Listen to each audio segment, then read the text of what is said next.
Hi friends, welcome back to my YouTube channel math versus math. আজ আমরা class 11-এর এই চ্যাপ্টারের পরবর্তী নতুন কিছু অঙ্ক নিয়ে কথা বলবো। তো চলো আজ নতুন কিছু শেখা যাক। দীর্ঘ উত্তরধর্মীর 6 দাগের অঙ্ক কি বলছে? একটি ত্রিভুজের দুটি শীর্ষবিন্দুর স্থানাঙ্ক যথাক্রমে -2,3 ও 5,-1। যদি ত্রিভুজটির লম্ববিন্দু মূলবিন্দুতে হয় তবে ত্রিভুজটির তৃতীয় শীর্ষবিন্দুর স্থানাঙ্ক নির্ণয় করো।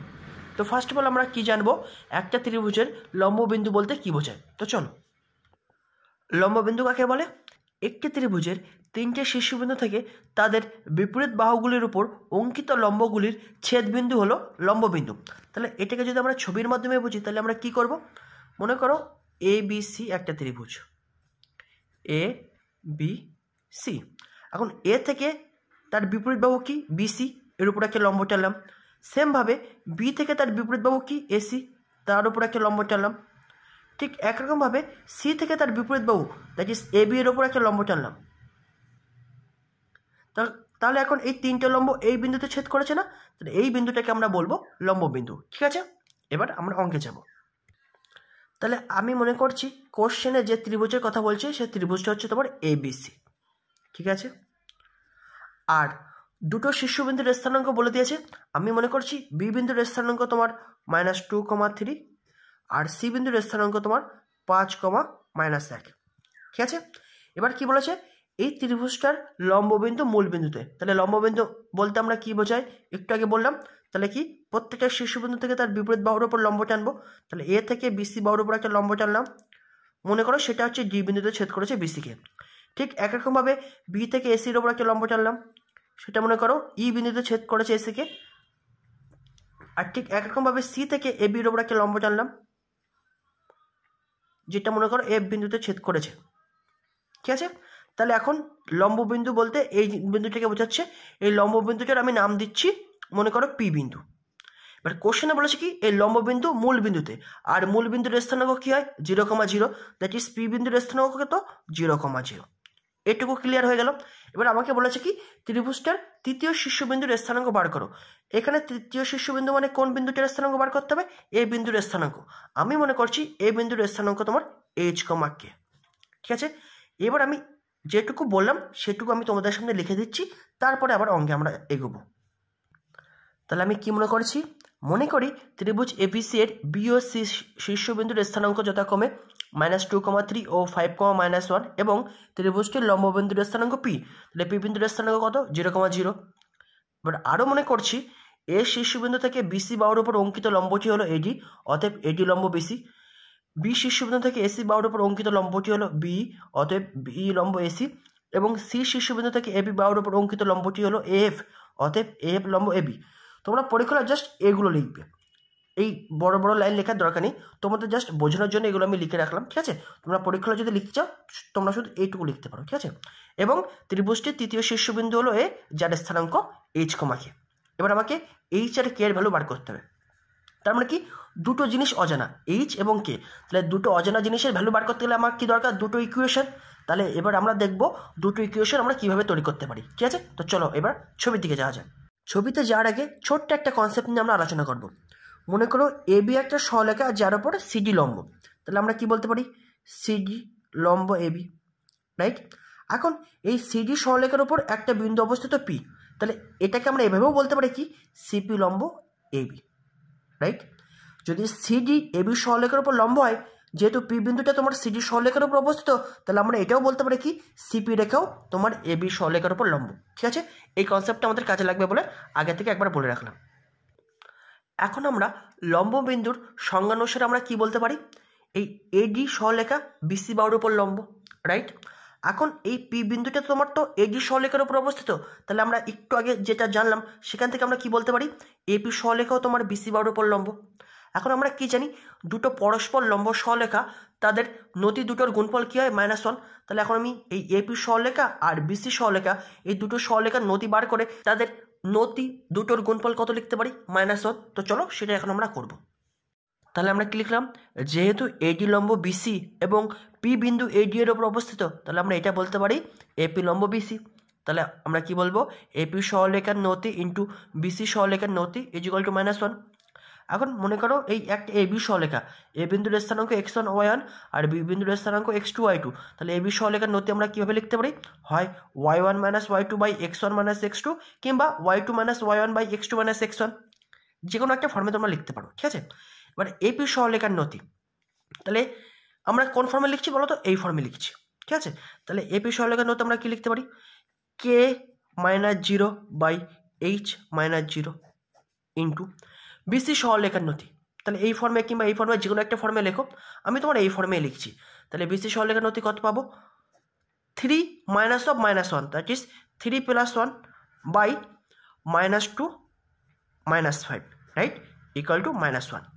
এবার এটাকে সিম্পলিফাই করো, তাহলে বা কে বাই এইচ ইন্টু এখান থেকে কত পাবো? Minus 4/7 is equal to minus 1। তাহলে কী লিখতে পারি? বা 4k by 7h equal to 1, কারণ কি মাইনাস মাইনাস উঠে যাচ্ছে। তাহলে এখান থেকে আমি লিখতে পারি কি 7h ইকুয়াল টু 4k, বা 7h minus 4k equal to 0। তাহলে এটাকে আমি 1 নম্বর ইকুয়েশন দিলাম। তাহলে আমার দুটো ইকুয়েশন দরকার, একটা ইকুয়েশন পেয়ে গেছি। এবার আর একটা ইকুয়েশন বার করার জন্য কী করতে হয় চলো দেখা যাক। ঠিক একরকমভাবে তুমি এটাও বলতে পারো কি বি সহলেখা এসির ওপর লম্ব। যেহেতু পি বিন্দুটা তোমার বি সহলেখার উপর অবস্থিত, তাহলে এখান থেকে তুমি কি বলতে পারো? বিপি সহলেখা এসি বাহুর ওপর লম্ব। তাহলে সেখান থেকে আবার দুটো সহলেখার নতির গুণফল ইকুয়াল টু মাইনাস 1 করে আর একটা ইকুয়েশন পাবো। তাহলে তোমরা আর একটা ইকুয়েশন বার করার জন্য এটাও করতে পারো কি সিপি সহলেখা এবি বাহুর ওপর লম্ব করে দুটো সহলেখার নতির গুণফল মাইনাস 1, সেখান থেকেও একটা ইকুয়েশন বার করতে পারো।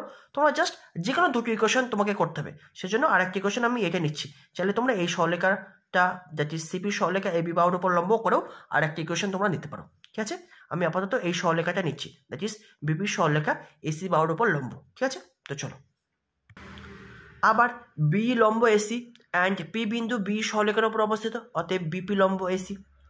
তাহলে আমরা কি বলতে পারি? বিপি সহলেখার নতি ইন্টু এসি সহলেখার নতি ইজ ইকুয়াল টু মাইনাস 1। তাহলে বা বিপি সহলেখার নতি, তাহলে এই ফর্মুলা অনুযায়ী করছি, তাহলে কি পাবো? 3 minus 0 by minus 2 minus 0 into AC সহলেখার নতি। তাহলে আমরা এই ফর্মে যদি করি তাহলে কি পাবো? K minus of minus 1, that is K plus 1 by H minus 5 equal to minus 1, right. এবার এটাকে আমি সিম্পলিফাই করে তারপর আমি আসছি। তাহলে বা minus 3/2 into k plus 1 by H minus 5 equal to minus 1। তাহলে এই মাইনাস তুলে দিলাম। তাহলে এবার কোনো গুণ করলে আমরা কি পাচ্ছি? 2 into H minus 5 is equal to 3 into k plus 1। তাহলে বা 2h minus 10 is equal to 3k plus 3। তাহলে এখান থেকে সিম্পলিফাই করলে আমরা কি পাবো? 2h minus 3k is equal to 13। এটাকে আমি 2 নম্বর ইকুয়েশন দিচ্ছি। এবার অলরেডি আগে একটা ইকুয়েশন পেয়ে গেছি, আর একটা ইকুয়েশন। তাহলে এই দুটো ইকুয়েশনকে আমরা সলভ করে এইচ আর কে এর ভ্যালুটা বার করে নেবো। তো চলো, তাহলে আগে ইকুয়েশনে ছিল 7h minus 4k equal to 0, এটা 1 নম্বর ছিল। আর এখন পেলাম 2h minus 3k equal to 13, এটা 2 নম্বর ইকুয়েশন। এখন 1 আর 2 সমাধান করে পাই। তাহলে কি অপারেশন করছি? 1 গুণ 2 বিয়োগ 2 গুণ 7 করে পাই। তাহলে 1 গুণ 2, তাহলে বাম পাশে গুণ করো, তাহলে 2 into 7h minus 4k minus 2 গুণ 7, তাহলে minus 7 into 2h minus 3k equal to, তাহলে বাম পাশে যে অপারেশনটা করলাম সেম ডান পাশেও করো, তাহলে equal to 0 into 2 minus 7 into 13, right. এবার এটাকে সিম্পলিফাই করো, তাহলে 14h minus 8k minus 14h plus 21k is equal to minus 91, right. তাহলে দেখো এটা কেটে যাচ্ছে, তাহলে পরে থাকছে কি 13k is equal to minus 91, that is সেখানে আমি বলতে পারি কি কে ইকুয়াল টু মাইনাস 7। এবার কে এর মান তুমি 1 নম্বর কিংবা 2 নম্বর ইকুয়েশনে যে কোনো একটাই বসিয়ে এইচ এর ভ্যালুটাকে বার করে দাও। তো চলো আমি কে এর মান 1 বসাচ্ছি। কে এর মান 1 নম্বরে বসিয়ে পাই, তাহলে 7h minus 4k equal to 0, বা 7h ইকুয়াল টু 4k। তাহলে এখান থেকে আমি লিখতে পারি কি h equal two 4k by 7, বা h equal to 4 into k মানে কত? Minus 7 by 7। তাহলে 7 কেটে যাচ্ছে, তাহলে h এর ভ্যালু মাইনাস 4 পাচ্ছ। তাহলে h আর k এর ভ্যালু দুটোই পেয়ে গেছো, আর তোমাকে তো h আর k এর ভ্যালু বের করতে হতো। অতএব নির্ণয় তৃতীয় শীর্ষবিন্দুর স্থানাঙ্ক আমরা ধরেছিলাম h, k, অর্থাৎ মাইনাস 4, মাইনাস 7। এটা হবে এই অঙ্কের অ্যান্সার। এবার আমরা নেক্সট অঙ্কে যাব। 7 দিকের অঙ্ক কি বলছে? একটি সামান্তরিকের দুটি সংলগ্ন বাহুর সমীকরণ 4x plus 5y equal to 0 এবং 7x plus 2y equal to 0। যদি সামান্তরিকটির একটি কর্ণের সমীকরণ 11x plus 7y equal two 9 হয়, তবে অন্য কর্ণটির সমীকরণ নির্ণয় করো। তো আমরা ফার্স্ট অফ অল সামান্তরিকের সংজ্ঞাটা জানবো, তারপরে ধীরে ধীরে অঙ্কে যাব। সামান্তরিক কাকে বলে? যে চতুর্ভুজের বিপরীত বাহুগুলি সমান ও সমান্তরাল এবং কর্ণদ্বয় পরস্পরকে সমদ্বিখণ্ডিত করে তাকে সামান্তরিক বলে। তাহলে মনে করো এটা একটা সামান্তরিক ABCD, ঠিক আছে? তাহলে আমি কি বলেছি, বিপরীত বাহুগুলি সমান ও সমান্তরাল, তাহলে ABর বিপরীত বাহু কি CD, তাহলে কি বলতে পারি আমরা AB সমান্তরাল CD এবং AB সমান CD। আর ADর বিপরীত বাহু কি BC, তাহলে আমরা এটা বলতে পারি কি AD সমান্তরাল BC এবং AD ইকুয়াল টু BC। এটা একটা কন্ডিশন। আর একটা কন্ডিশন কি বললাম, কর্ণদ্বয় পরস্পরকে সমদ্বিখণ্ডিত করে। তার মানে কি, এই AC আর BD দুটো কর্ণ কোন বিন্দুতে ছেদ করেছে, ও বিন্দুতে, তাহলে আমরা কি বলেছি সমদ্বিখণ্ডিত করে, that is OB equal to OD এবং OA ইকুয়াল টু OC হবে। অন্য কথায় তুমি এটা বলতে পারো কি AC কর্ণের মধ্যবিন্দুর স্থানাঙ্ক আর BD কর্ণের মধ্যবিন্দুর স্থানাঙ্ক সেম, কারণ কি ও বিন্দুতে তারা ছেদ করেছে। তাই আমি এখানে লিখে দিয়েছি, এটাকে যদি তুমি বিন্দুর স্থানাঙ্কের ভাষায় লিখতে চাও তাহলে এভাবে লিখতে পারো, AC কর্ণের মধ্যবিন্দুর স্থানাঙ্ক, এখানে কিন্তু ট্রিপল ইকুয়াল টু করা আছে, তিনটে দাগ দেওয়া আছে, এটাকে বলে ইকুইভ্যালেন্ট BD কর্ণের মধ্যবিন্দুর স্থানাঙ্ক। মানে মনে করো শর্টে বোঝাচ্ছি, ধরো এ বিন্দুর স্থানাঙ্ক তোমাকে বলে দিয়েছে 5,3, ঠিক আছে? তাহলে সেটাকে তুমি এভাবে লিখতে পারো, এ বিন্দুর স্থানাঙ্কটা ইকুইভ্যালেন্ট 5,3। এবার আমরা অঙ্কে যাব। এখন কোশ্চেন আমাকে তিনটে সহলেখার সমীকরণ বলে দিয়েছে, আমি সেই তিনটে সহলেখার নামকরণ করেছি 1, 2, 3 করে। এবার এই 1 আর 2 নম্বর সহলেখা কোশ্চেনে কি বলেছে এদের সম্বন্ধে, এরা হলো সামান্তরিকের দুটো সংলগ্ন বাহুর সমীকরণ। তাহলে একটা সামান্তরিকের সংলগ্ন বাহু বলতে কি বোঝায়, মনে করো ABCD একটা সামান্তরিক, তাহলে এই সংলগ্ন বাহু মানে কি বলতো, হয় ABBC, তাহলে দুটো পাশাপাশি বাহু আছে, কিংবা ADDC, হয় ABBC নয় ADDC, দুটো সংলগ্ন বাহু। এবার আমি মনে করছি এইখানে যে দুটো সংলগ্ন বাহুর কথা বলেছে সেটা হলো 1 নম্বর সমীকরণটা হচ্ছে তোমার AB বাহুকে ডিনোট করছে, আর 2 নম্বর সরলরেখাটা BC বাহুকে ডিনোট করছে, ঠিক আছে? আর 3 নম্বর ইকুয়েশনটা কি বলেছে, এই সামান্তরিকের একটা কর্ণের সমীকরণ। এখন এই সামান্তরিকের কয়টা কর্ণ আছে, AC আর BD, তার মানে দুটো। এখন ফার্স্ট অফ অল আমরা কি বার করব, এই যে 3 নম্বর সরলরেখাটা এই সামান্তরিকের কোন কর্ণের সমীকরণ, AC না BD, তো সেটা বার করার পর তবেই তো বলতে পারবো আমাকে কোন কর্ণের সমীকরণটা বার করতে হবে। তো চলো এবার এখনো পর্যন্ত যেটা আমি বলেছি সেটা আমরা লিখে নেব। আর একটা কথা বলে দিই, এই AC আর BD কর্ণ কোন বিন্দুতে ছেদ করেছে আমি ধরে নেবো ও বিন্দুতে, ঠিক আছে? তো চলো মনে করি ABCD একটি সামান্তরিক যার AB সমান্তরাল CD এবং AD সমান্তরাল BC, আর AC অ্যান্ড BD হলো দুটি কর্ণ যাদের ছেদবিন্দু ও। আরও কি ধরে দিচ্ছি, AB অ্যান্ড BC হলো দুটি সংলগ্ন বাহু যাদের সমীকরণ যথাক্রমে 1 এবং 2 সহলেখা, ঠিক আছে? এই 1 আর 2 সহলেখা যথাক্রমে AB আর BC এই দুটো সংলগ্ন বাহুর সমীকরণ। এবার আমরা বার করব কি এই 3 নম্বর সহলেখাটা কোন কর্ণের সমীকরণ। এখন দেখো, এখন এই 1 আর 2 সহলেখার ছেদবিন্দু কি, B বিন্দু, এটা তোমরা বুঝতে পারছো। এখন ফার্স্ট অফ অল আমরা কি করব, B বিন্দুর স্থানাঙ্কটাকে বার করব। এখন B বিন্দুর স্থানাঙ্ক দিয়ে যদি এই 3 নম্বর সহলেখাটা সিদ্ধ হয়, তার মানে আমরা কি বলতে পারবো, এই 3 নম্বর সহলেখাটা B বিন্দু দিয়ে গিয়েছে, দ্যাট ইজ এই সহলেখাটা B বিন্দুগামী সহলেখা, দ্যাট ইজ BD কর্ণের সমীকরণ বলছে। আর যদি এই B বিন্দু দ্বারা এই 3 সহলেখা সিদ্ধ না হয় তাহলে আমরা কি বলবো, এই সহলেখাটা B বিন্দু দিয়ে যায়নি, দ্যাট ইজ তার মানে অপর কর্ণ, দ্যাট ইজ AC কর্ণের সমীকরণ হচ্ছে তোমার এটা, ঠিক আছে? তো ফার্স্ট অফ অল আমরা কি করব, B বিন্দুর স্থানাঙ্ক বার করব এবং সেটা কার কার ছেদবিন্দু, 1 আর 2 সহলেখার ছেদবিন্দু। তাহলে এখন আমরা 1 আর 2 সমাধান করব। তো চলো, যেহেতু B বিন্দুর স্থানাঙ্ক হলো 1 অ্যান্ড 2 সহলেখার ছেদবিন্দু, নাও 1 অ্যান্ড 2 সমাধান করে পাই, কি অপারেশন করব, 1 গুণ 7 বিয়োগ 2 গুণ 4 করে পাই। তাহলে 1 গুণ 7 মাইনাস 2 গুণ 4 ইকুয়াল টু, তাহলে বাম পাশে যে অপারেশন করলাম ডান পাশেও সেম করো। তাহলে 1 গুণ 7 দ্যাট ইজ 7 গুণ 0 মাইনাস 4 গুণ 0, ডাইরেক্ট তুমি 0 লিখে দিতে পারো, আমি জাস্ট প্রসেসটা ফলো করছি। তাহলে সিম্পলিফাই করো, তাহলে কত পাবো, 28x plus 35y minus 28x minus 8y equal to 0, that is 28x কেটে যাচ্ছে, তাহলে পড়ে থাকছে 27y equal to 0, that is y equal to 0। তাহলে y এর মান আমি 1 নম্বরে বসাচ্ছি। তাহলে 1 নম্বর ইকুয়েশন ছিল তোমরা এটা 4x plus 5y equal to 0, তাহলে বা 4x প্লাস 5 ইন্টু 0, কারণ y এর ভ্যালু 0, বা 4x ইকুয়াল টু 0 বা x ইকুয়াল টু 0। তাহলে আমরা কি বলতে পারি, B বিন্দুর স্থানাঙ্ক কত, 0,0। এই যে বি বিন্দুর স্থানাঙ্ক তাহলে আমরা কত পাচ্ছি 0,0। এখন আমি এই 0,0 বিন্দুটা 3 সরলরেখার বাম পক্ষে বসাবো। যদি এই 0,0 বসে ইকুয়াল টু 9 হয়, তার মানে আমরা কি বলতে পারবো যে 0,0 বিন্দু দ্বারা 3 সরলরেখাটা সিদ্ধ হয়েছে। দ্যাট ইজ এই 3 নম্বর সরলরেখাটা তোমার বি বিন্দুগামী, দ্যাট ইজ বিডি কর্ণের সমীকরণকে ডিনোট করছে, রাইট। যদি না সিদ্ধ হয় তাহলে আমরা বলবো কি এই সরলরেখাটা এসি কর্ণকে ডিনোট করছে, ঠিক আছে। কারণ কি কোশ্চেন আমাকে বলে দিয়েছে এই 3 নম্বর সরলরেখাটা এই সামান্তরিকের একটা কর্ণকে ডিনোট করছে, সেজন্য আমরা এটা বলতে পারলাম, ঠিক আছে। তো চলো নাও এই 3 সরলরেখার বাম পক্ষে বিন্দুটা বসালাম। 11 × 0 + 7 × 0 = 0 হচ্ছে, তাহলে 0 ≠ = 9। দ্যাট ইজ আমরা কি বলতে পারি এই বি বিন্দু দ্বারা 3 সরলরেখা সিদ্ধ হচ্ছে না। তাহলে আমরা কি বলতে পারবো প্রদত্ত 3 সরলরেখাটি এবিসিডি সামান্তরিকের এসি কর্ণের সমীকরণ। তাহলে অতএব আমাকে বিডি কর্ণের সমীকরণ নির্ণয় করতে হবে। এবার চলো বিডি কর্ণের সমীকরণটা আমরা কিভাবে নির্ণয় করতে পারি সেটা নিয়ে আলোচনা করব। এখন একটি সরলরেখার সমীকরণ বার করতে গেলে আমার কী কী জিনিস লাগে?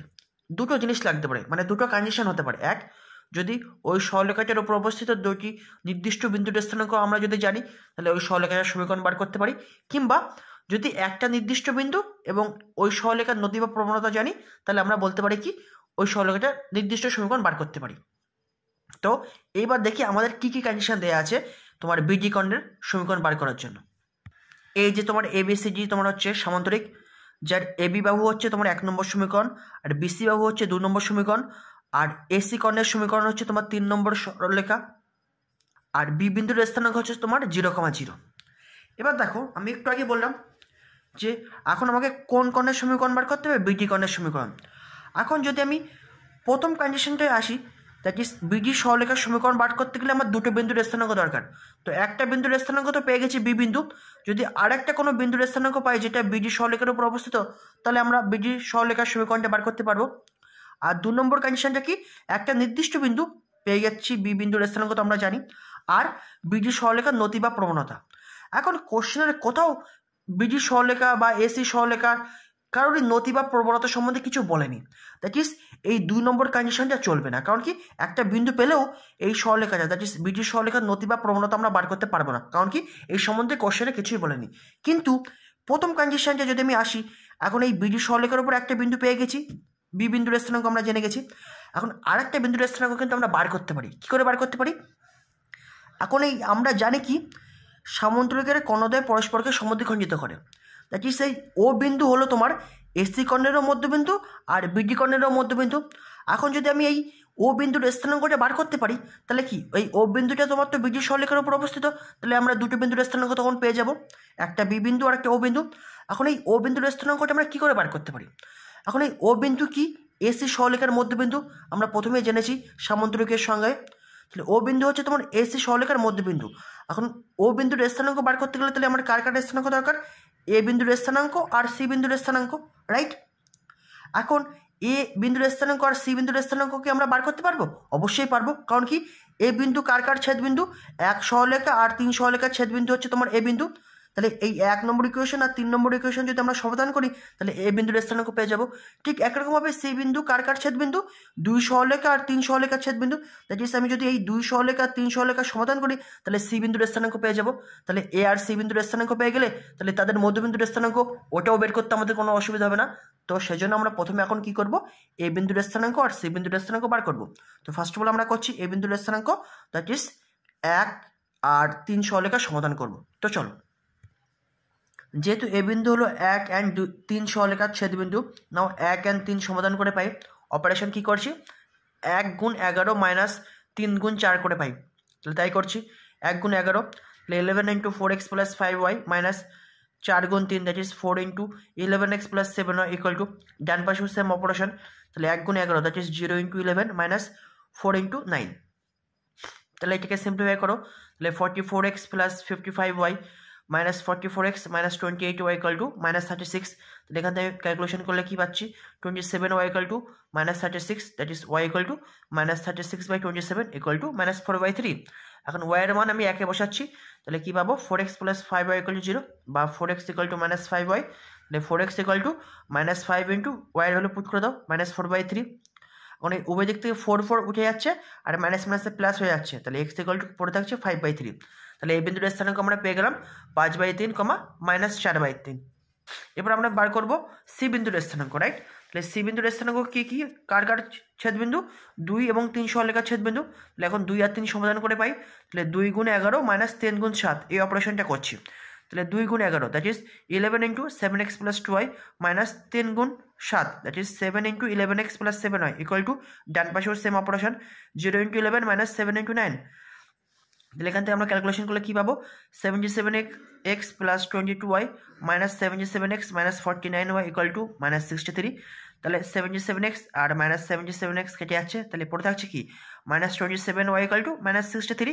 তাহলে মাইনাস মাইনাস পড়ে যাচ্ছে, তাহলে y সমান লিখতে পারে কি 63/27 ইকুয়াল টু 7/3। এবার আমি y এর মান 2 এ বসাবো, তাহলে সেখান থেকে আমরা x এর ভ্যালু পেয়ে যাবো। কারণ y এর মান 2 এ বসিয়ে পাই, তাহলে 7x plus 2y equal to 0 that is এখান থেকে লিখতে পারি 7x equal to minus 2y। তাহলে 7x equal to minus 2 into y এর ভ্যালু পেয়ে গেছি আমরা 7/3। তাহলে দেখো 7 আর 7 উঠে যাচ্ছে, তাহলে x ইকুয়াল টু মাইনাস 2/3। তাহলে সি বিন্দুর স্থানাঙ্ক হলো মাইনাস 2/3, 7/3। তাহলে এবার আমরা চলে আসি সামান্তরিকের ছবিতে। তাহলে অলরেডি আমরা বি বিন্দুর স্থানাঙ্ক পেয়ে গেছি, আর এ বিন্দুর স্থানাঙ্ক আমরা কত পেলাম 5/3 মাইনাস 4/3। আর সি বিন্দুটার স্থানাঙ্ক আমরা কত পেলাম, এক্ষুনি পেলাম মাইনাস 2/3 7/3। এখন আমার দরকার ও বিন্দুর স্থানাঙ্ক। তাহলে ও বিন্দু আমরা কি একটু আগে জেনেছি এসি সরলরেখার মধ্যবিন্দু হচ্ছে ও, তাহলে আমরা এখান থেকে ও বিন্দুর স্থানাঙ্কটা বার করে নিতে পারবো। তো চলো সেটা আমরা করি। যেহেতু ও হলো এসি অ্যান্ড বিডি কর্ণের ছেদবিন্দু, অতএব ও এসি এবং বিডি উভয় কর্ণেরই মধ্যবিন্দু, এটা আমরা সংজ্ঞায় জেনে গিয়েছি। যেহেতু ও এসি কোণের মধ্যবিন্দু এবং এ আর সি বিন্দুর স্থানাঙ্ক আমরা জেনে গেছি, সেটা আমি এখানে লিখে নিয়েছি। তাহলে আমরা ও এর স্থানাঙ্ক আমরা কীভাবে বার করতে পারি, মনে করো এ বি একটা সরলরেখা, যার এ বিন্দুর স্থানাঙ্ক x1 y1 আর বি বিন্দুর স্থানাঙ্ক x2 y2, R A B সরলরেখার মধ্যবিন্দু মনে করো জি। তাহলে জি বিন্দুর স্থানাঙ্ক কী করে বার করতে পারি আমরা, x1 plus x2/2 y1 plus y2/2। সেমভাবে এ সি বাহুর মধ্যবিন্দু হচ্ছে ও, তাহলে ও এর স্থানাঙ্ক আমরা কী করে বার করতে পারি, তাহলে 5/3 প্লাস মাইনাস অফ 2/3, তাহলে প্লাস মাইনাসে মাইনাস ডাইরেক্ট করে দিয়েছি। তাহলে 5/3 মাইনাস 2/3/2 মাইনাস 4/3 প্লাস 7/3/2। তাহলে এটা ক্যালকুলেশন করলে ওপরে কত পাচ্ছি 1, তাহলে 1/2। আর এই পাশেও ক্যালকুলেশন করলে এটা কত পাবে ওপরে 1, তাহলে 1/2। তাহলে ও বিন্দুর স্থানাঙ্ক আমরা কত পেয়ে গেলাম 1/2, 1/2। তাহলে এখন এই ও বিন্দুর স্থানাঙ্ক পেয়ে গেছি, তাহলে এখন এই বিডি সরলরেখার সমীকরণ বার করতে পারবো। তো চলো, অতএব নির্ণয় বিডি কর্ণের সমীকরণ। দেখো এই সমীকরণটা তোমরা নিজেরাই বার করবে, কোনো ফর্মুলা না, জাস্ট নতির কনসেপ্ট দিয়ে। মনে করো এ বি একটা সরলরেখা, যার এ বিন্দুর স্থানাঙ্ক x1 y1 আর বি বিন্দুর স্থানাঙ্ক x2 y2। তাহলে এ বি সরলরেখার নতি কী হতো, হয় তুমি y1 minus y2 by x1 minus x2 করো, কিংবা y2 minus y1 by x2 minus x1 করো। যে কোনো একটা করলেই তুমি এ বি সরলরেখার নতি পেয়ে যাবে। আর মনে রাখবা একটা সরলরেখার একটাই নতি হয়, রাইট? তাহলে এখন এই তোমার বিডি কর্ণটা তোমার এরকম, আমি ডাইরেক্ট এই ছবি থেকে এই বিডি সরলরেখাটা আমি কেটে বাইরে করে নিয়েছি, ঠিক আছে? বি বিন্দুর স্থানাঙ্ক 0,0 আর ও বিন্দুর স্থানাঙ্ক 1/2 আর ডি বিন্দু এই যে জাস্ট এই বিডি সরলরেখাটা এই সামান্তরিক থেকে বাইরে কেটে তোমাকে দেখাচ্ছি, ঠিক আছে? তাহলে এটা হচ্ছে তোমার বিডি সরলরেখা, ঠিক আছে? এখন আমি মনে করছি এই বিডি সরলরেখার উপর কোনো একটা বিন্দু মনে করো পি, যার স্থানাঙ্ক x, y। মনে করো এটা পরীক্ষা হলে তোমাদের লেখার কোনো দরকার নেই, জাস্ট বোঝো। মনে করো পি বিন্দু একটা অবস্থিত বিডি সরলরেখার উপরে, যার স্থানাঙ্ক x, y। এখন আমি এই বিডি সরলরেখার নতি বা প্রবণতা বার করতে চাই। এখন তাহলে আমি দুটো বিন্দু নিচ্ছি, দুটো বিন্দু পেলেই তো আমরা একটা সরলরেখার নতি বা প্রবণতা বার করতে পারি। আমি দুটো বিন্দু নিচ্ছি, মনে করো একটা বি বিন্দু নিচ্ছি আর একটা পি বিন্দু নিচ্ছি। তাহলে এই ফর্মুলা অনুযায়ী তাহলে এই বিডি সরলরেখার নতি কী হবে, এই ফর্মে নিয়ে এসো।